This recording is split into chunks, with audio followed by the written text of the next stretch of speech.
sa'yo, mahal. Naku, hayaan mo na. Kaya ko na yun. Grabe. Ikaw ba? Kamusta yung pakiramdam na walang katapusang tubig lang yung nakikita mo sa laot?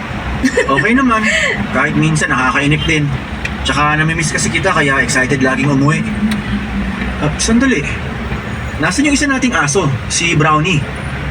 Nandun sa labas. Pag-ala-gala lang naman yung isang yun. Umuuwi lang pag nagugutom na. Siyempre. Alam nga naman magtrabaho yun. Hindi naman yun ang ibig kong sabihin. Si Batik, nakita mo ba sa labas? Oo, nakita ko. Pero ba't ganun? Parang namamayat yung isang yun. Naku, parang may sakit kasi yung aso mong yun. Ay, bakit ba kasi puro na lang yung mga alaga mo yung pinag-uusapan natin? Sus, ito naman. Huwag mong sabihin nagsiselos ka sa mga aso natin. Ha? Hindi, no? Kung hindi, yakapin mo nga ako. Aba. Yung mahigpit ha. Tapos samahan mo na rin ng manamis-namis na halik. Alam mo, ikaw, ang aga-aga pa para dyan sa kaharutan mo. O bakit? May oras pa dapat yun? May namiss nga kita eh. Namiss din naman kita, pero pwede bang maligo ka muna? Medyo amoy daing ka na eh. Amoy kabibilad na daing pa lang naman. Papadudot nung una ay ayos lang sa akin kahit minsan ay napapabayaan na ni Amor ang mga alaga naming aso at yung ibang gawain sa bahay. Alam ko naman na naghahanap buhay din siya noon kaya hindi yun naging problema sa aming dalawa. Pinapaalalahanan ko na lamang siya at pinagsasabihan sa maayos na paraan para maiwasan yung hindi namin pagkakaunawaan. Noong sunod na uwi ko naman ay pinahinto ko na siya sa pagmamanicure para hindi na niya kailangang pumunta sa kung saan-saan para maghanap ng customer. Katwiran ko naman noon ay sapat na yung kinikita ko sa pangingisda para sa aming dalawa, kaya hindi na niya kailangang magtrabaho pa. Pero kahit nasa bahay na lamang siya at wala nang ibang ginagawa ay naging pabaya pa rin siya noon, papadudot. Bukod pa roon, ay may mga pagkakataon din na umuuwi ako na hindi si Amor ang naabutan ko sa bahay, kundi yung mga kalat na mukhang ilang araw nang hindi nalilinis. Tuwing tinatanong ko naman siya kung saan siya pumupunta ay lagi niyang inililihis ang usapan. Nagtanong-tanong ako sa iba kong kamag-anak na kapitbahay lang namin noon Mahal sa iba. kung may alam sila sa madalas na pag-alis ni Amor. At hindi ko nga inaasahan nang sabihin nilang madalas nang nakikita sa sugalan ng kinakasama ko. Bagay na kahit minsan ay hindi niya nabanggit sa akin. Doon ko na rin nalaman, papadudot, ng perang iniipon namin ay unti-unti na niyang inuubos sa pagsusugal. Yun lang.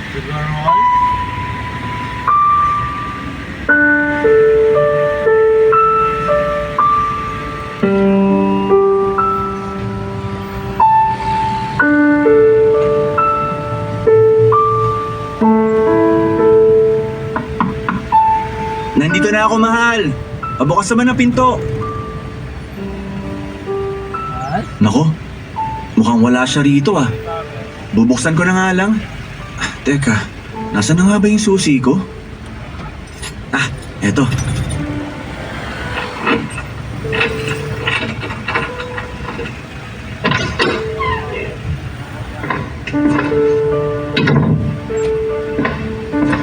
Nasaan kaya yung babaeng yun? Teka. Anong amoy yun? Parang nabubulok na. Patay na si... Anak ng tokwa! Ang daming kalat naman ito. Di man lang ba siya naglilinis ng bahay? Ay, pagod na nga sa pangingisda, ako pa maglilinis. Pambihira talaga. Mahal! Anong ginagawa mo rito? Nagka-problema yung bangka. Kaya napaaga ako ng uwi. Ikaw, saan ka galing? Ako? Diyan lang. Pumunta lang ako sa bahay lang ng kaibigan ko. Sa bahay lang na kaibigan mo, posturang-postura ka. Ikaw naman, masama na bang mag-ayos ngayon? Siyempre, nasanay naman talaga ako nagpapaganda bago lumabas ng bahay. Masama na ba yun ngayon? Wala akong sinasabing masama magpaganda. Ang sa akin lang, bago mo sana gawin yan, asikasuhin mo muna tong bahay. Tinan mo, ang dami ng kalat. Pati mga maruruming damit kung saan-saan na lang nakalagay. Ang init naman agad ng ulo mo. Sige na, magbibihis lang ako, tapos lilinisin ko na yung mga kalat na yan. Gusto mo? Pati ikaw, linisan ko na rin. Para namang sinabi mo ng napakadumi ko. Ha? Naku, hindi. Ano ka ba? Nora, masarap Hindi naman yun ang ibig kong lutong sabihin. bahay. Eh, bakit ba kasing init-init masyado ng ulo mo? Magtatanong ka pa? Eh ikaw kayong umuwi ng pagod na pagod. Tapos dadatnan mong walang tao sa bahay. Tapos ganito pa kakalat. Mahala, medyo nakaka-offend na yan. May inaasikaso lang kasi talaga ako, kaya lagi akong wala dito sa bahay. Eh ano ba yung inaasikaso mo? Yung para sa bago mong negosyo. Nagpapaluwagan kasi kami nung kaibigan ko para Sus. mapaikot pa yung perang iniipon natin. Paluwag. Di ba't sinabi ko naman sa'yo na hindi mo na kailangan gawin yon? Ako nang bahala sa mga gastusin dito sa bahay. Oh, yung mga aso wala na naman. Buhay pa ba ang mga yon? Ano kasi, si Batik hindi na umuwi rito. Si Brownie naman nandun sa likod ng bahay. May sakit yata. Pambihira naman, Amor. Hindi mo man lang ba hinanap? Hinanap ko. Pero hindi ko na kasi nakita. Baka, napagtripan na ng mga tambay. Ano na naman kaya mong gawin dito? Mukhang lahat na lang napapapayaan eh. Pasensya ka na. Alam mo namang wala akong hilig sa mga hayop eh. Saka nangangagat yung mga aso mo. Ang hirap pa amuin eh. Paano nga aamo sa'yo kung di mo naman pinapakain? Hindi naman mahirap gawin yun eh. Pero hindi mo pa rin magawa. Samantalang sa pag-aayos mo, ilang oras ang inuubos mo para lang magmukha kang ganyan. Teka nga lang, Dante. May problema ka ba sa pag-ayos ko? Wala nga. Wala akong pakialam kahit maghapon ka magpaganda. Basta yung mga alaga natin, mapakain mo sa tamang oras at makapaglinis ka naman ng bahay. Ganun lang kasimple. Kasi kung kukuha pa tayo ng katulong para gumawa ng mga yon, kailan pa tayo makakaipon ng papaayos nitong bahay? Oo na, sige na. Maglilinis na at pakakainin ko na yung mga alaga nating aso. Hahanapin ko rin uli si Batik. Pero please naman, huwag ka nang magalit. Hindi lang yun ang ikinagagalit ko. Meron pa? Ano ba kasi yun? Sabihin mo na nang matapos na to. Magsabi ka nga ng totoo. Sa kaibigan ka ba talaga pumupunta? O tumatambay ka sa sugalan? Ha? Sino naman nagsabi sa'yo niyan? Hindi na mahalaga kung sino nagsabi sa akin nun. Sagutin mo na lang yung tanong ko sa'yo. Hindi yun totoo. Ano ka ba naman, mahal? Huwag ka nang magalit dyan. Ipagluluto na lang kita ng masarap na ulam pagkatapos kong maglinis ng bahay. Siguraduhin mo lang na hindi ka nagsisinungaling. Kasi hindi mo magugustuhan yung gagawin ko pag nagkataon. Mga padudot, bagamat pinalampas ko ang nagawa ni Amor ng panahong yon, ay hindi pa rin nawala ang pagdududa ko sa kanya. Kahit kasi hindi ko ito itanong, ay meron pa rin nakapagsabi sa akin na hindi lang sa pagsusugal na uubos ang perang ibinibigay ko kay Amor, papadudot.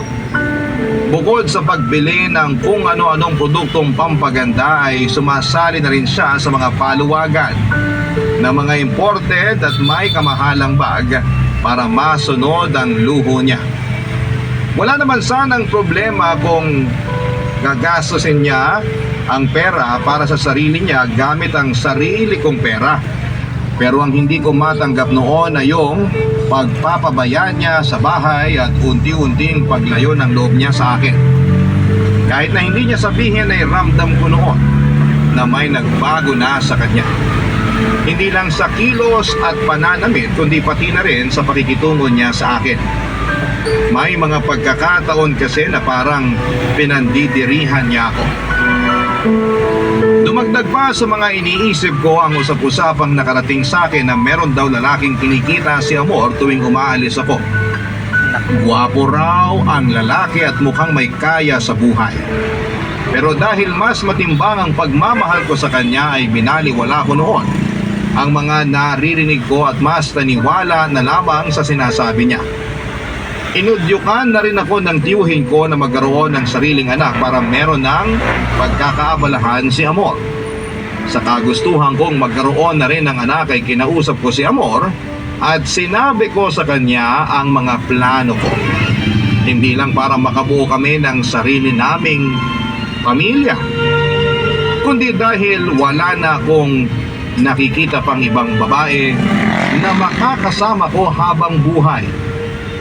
Maliban sa kanya, ng panahong yon, Papa Dudut. Dapat din siya Love pinaanak niya. Stories. Barangay Ha? Love Stories. Nakuunta yun. Papa Dudut, pumayag naman si Amor na magkaanak na kaming dalawa.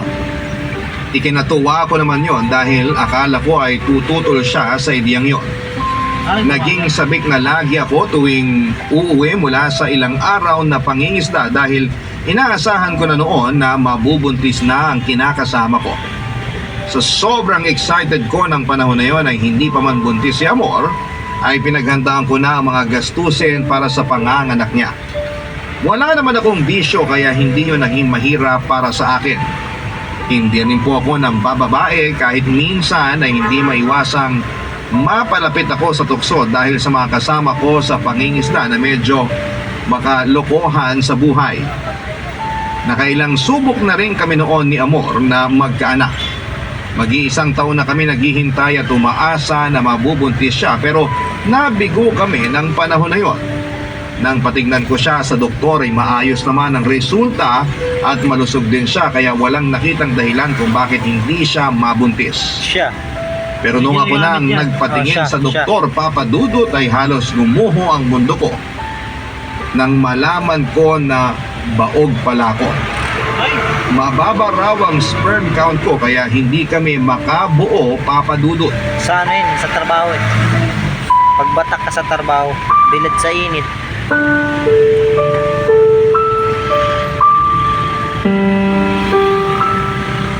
Baog. Oh my God. Ito kaya, Jo? Bago to hindi. May anak na ako isa. Ay, sa wakas, nakauwi rin. Dadagdagan ko pa nga eh. Nakakapagod.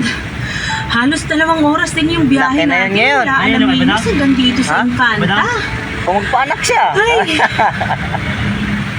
Uy, ba't ang tahimik mo dyan? Nagugutom ka na ba? Magluluto ako ng... Wala akong ganang kumain. Ay, nako. Iniisip mo ba yung sinabi ng doktor? Huwag mo na kasi masyadong isipin yun. Ay, nakakapanlumo lang kasi talaga. Excited pa naman ako magkaanak tayo tapos ako naman pala yung may problema. Huwag ka naman ganyan sa sarili mo. Wala naman may gusto nun. Kahit naman ako, umaasa rin na mabubuntis ako, pero ganun talaga eh. Mukhang hindi talaga para sa atin yun. Hindi lang kasi yun ang inaalala ko, mahal. Baog ako. Ano bang kwenta ng pagiging lalaki ko kung hindi naman ako magkakaanak? Tumigil ka nga dyan. Hindi lang naman sa pagkakaroon ng anak na susukat ang pagiging lalaki ah. Oy. Mabait ka, Oy. responsabling tao, Oy. at wala pang bisyo. Oy. Hindi ba pwedeng maging sukatan yon? Oy. Hindi eh. Noon ko pa gusto magkaroon ng sariling pamilya. Pero hindi ko pa nahahanap ang babaeng gusto kong makasama ng pangmatagalan. Tapos ngayong nahanap ko na,